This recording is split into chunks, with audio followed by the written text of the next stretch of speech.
தமிழகத்தில் மக்களவைத் தேர்தலை அமைதியான முறையில் நடத்த 1,43,000 பேர் பாதுகாப்பு பணியில் ஈடுபடுத்தப்பட்டுள்ளனர். 1,16,000 காவல்துறையினரும் காவல்துறை அல்லாத 27,000 பேரும் பாதுகாப்பில் ஈடுபட்டுள்ளனர்.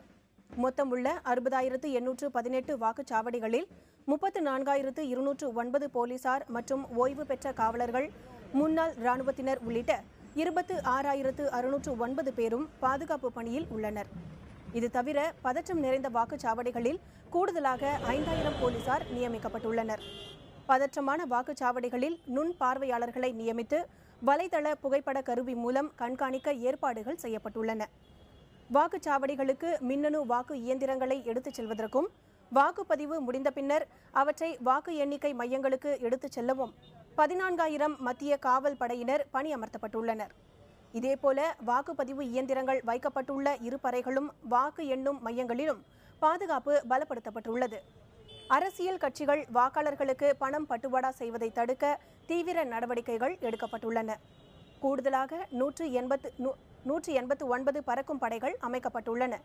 24 மணி நேரமும் தேர்தல் அதிகாரிகள் கண்காணிப்பு பணியில் ஈடுபட்டு வருகின்றனர்.